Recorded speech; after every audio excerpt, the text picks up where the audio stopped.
கர்த்தராகிய இயேசு கிறிஸ்துவின் நாமத்தினாலே உங்களை வாழ்த்துகிறேன். நாம் இன்றைக்கு தியானிக்கும் வசனம் எஸ்தரின் புஸ்தகம் 4ஆம் அதிகாரம் 3ஆம் வசனம். ராஜாவின் உத்தரவும் அவனுடைய கட்டளையும் போய் சேர்ந்த ஒவ்வொரு நாட்டிலும் ஸ்தலத்திலும் உள்ள யூதர்களுக்குள்ளே மகா துக்கமும் உபவாசமும் அழுகையும் புலம்பலும் உண்டாய் அநேகர் ரெட்டுடுத்தி சாம்பலில் கிடந்தார்கள்.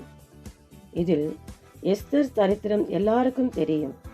நாம் இந்த சரித்திரத்தில் ரெட்டுடுத்தி சாம்பலில் உட்கார்வது பற்றி தியானிக்கலாம்.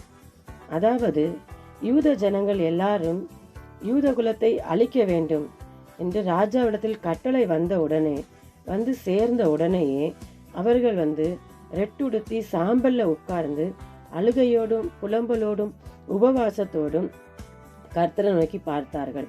அதாவது தங்கள் குலத்தை முற்றிலுமாய் அழிக்க சத்துரு சதி திட்டம் தீட்டி நிர்மூலமாக்கும்படி வரும்போது யூத ஜனங்கள் எல்லாம் ரெட்டுடுத்தி சாம்பல்னா என்னன்னா, தங்கள் வஸ்திரங்களெல்லாம் களைந்து சாக்கு ஆடை போட்டு சாம்பல் போட்டு அதில் உட்கார்ந்து உபவாசத்தோடு கண்ணீரோடு அங்கே இதய வியாகுலங்களை தன் குலத்தை அழிக்கணுங்கிற அந்த வேதனை எப்படி இருக்குமோ அந்த வேதனையை புலம்பலோடு ஆண்டவருக்கு முன்பாக தெரிவித்து ஆண்டவரை பார்த்துட்டு இருந்தாங்க. அதுதான் ரெட்டுடுத்தி சாம்பல். அதாவது தங்களை தாழ்த்துறாங்க. அந்த இடத்துல கர்த்தருக்கு முன்பாக தங்களை தாழ்த்தி, சாம்பல் குப்பைக்கு சமமானது. அந்த குப்பைக்கு அடையாளமாக தங்களை தாழ்த்தி ஆண்டவருக்கு முன்பாக உட்காரும்போது கர்த்தர் என்ன பண்ணுறாருன்னா, அவங்களுடைய காரியத்தை ஜெயமாய் மாற பண்ணுகிறார். யார் யூத குலத்தை அழிக்க வேண்டும் என்று சதித்திட்டம் பண்ணுறாங்களோ அவங்களை கர்த்தர் அழித்து போடுகிறார். அதுபோல இன்று கர்த்தருடைய பிள்ளைகளாகிய நம்மை சிருஷ்டித்த தேவன் அந்த சிருஷ்டித்த மனுஷனை அழிக்கும்படிக்கு, தேவன் சிருஷ்டித்த மனுஷனை அழிக்கும்படிக்கு சத்ரு எழும்பி நின்று அநேக காரியங்களை செய்கிறான். ஆனால் எல்லாவற்றையும் இயேசு கிறிஸ்து சிலுவையில் வெற்றியாய் செய்து முடித்து விட்டார். அதாவது இன்றைக்கு மனிதர்கள், இந்த உலகத்தில் இன்றைக்கு வாழக்கூடிய மனிதர்கள் எப்படியாவது எல்லா மனிதர்களையும் அழித்து நிர்மூலமாக்கணும் அப்படிங்கிற சதி திட்டத்தோடு, எப்படியாவது இந்த மனிதர்களை பாவத்தில் விழ வைக்கணும், எப்படியாவது உலக ஆசையில் விழ வச்சிடணும், பெருமைக்குரிய வாழ்க்கையில் விழ வச்சிடணும். ஏன்னா இதெல்லாம் இருந்தால் கர்த்தருக்கு விரோதமானது, கர்த்தர் நம்மை விட்டு விலகி போவார்னு தெரிஞ்ச சத்துரு யாரை விழுங்கலாம் என்று வகை தேடி சுற்றி திரிந்து கொண்டிருக்கிறான். கர்ச்சிக்கிற சிங்கம் போல சுற்றி திரிகிறானா.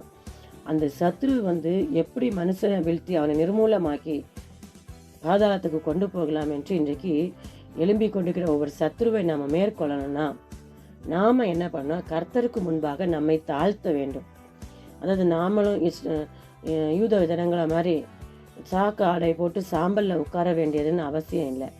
நம்முடைய தேவனுக்கு முன்பாக நமக்காக சிலுவையில் யாவையும் செய்து முடித்து தன் ஜீவனையே கொடுத்த அந்த இயேசு கிறிஸ்துவுக்கு முன்பாக நம்மை தாழ்த்தி உபவாசத்தோடு கண்ணீர் சிந்தி நம்முடைய இருதய வியாகுலங்கள் எல்லாம் புலம்பலோடு ஆண்டவர் சமூகத்தில் அவருக்கு தெரிவிக்கும் போது அதை கேட்டு மனதுருகி எந்த ஒரு பாவ இச்சைகளும் நம்மை தொடாதபடிக்கும், உலக ஆசை இச்சைகள் நம்மை தொடாதபடிக்கும், ஜீவனத்துக்குரிய பெருமையான காரியங்கள் நம் வாழ்க்கையில் வராதபடிக்கும் கர்த்தர் நம்மை விலக்கி பாதுகாப்பார்.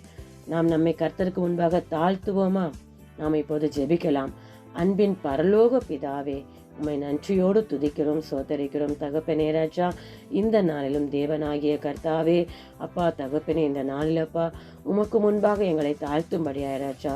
அன்று தகப்பனே தன் குலத்தையே அழிக்க வரும்போது யூத ஜனங்கள் தகப்பனே உமக்கு முன்பாக தங்களை தாழ்த்தி அழுகையோடு உபவாசத்தோடு புலம்பலோடு உம்மை நோக்கி பார்த்தபோது விடுதலை கொடுத்த தேவன், ஜெயமாய் காரியத்தை முடித்த தேவன், இந்த நாளிலும் கர்த்தாவே எங்களுடைய வாழ்க்கையில் கர்த்தாவே பாவ இச்சைகளிலிருந்தும் உலக ஆசை இச்சைகளிலிருந்தும் அப்பா தகப்பனே பெருமையான காரியங்களிலிருந்து எங்களை விலக்கி பாதுகாக்கும்படியாய் நாங்கள் எங்களை உம்முடைய சமூகத்திலே தாழ்த்துகிறோம் அப்பா.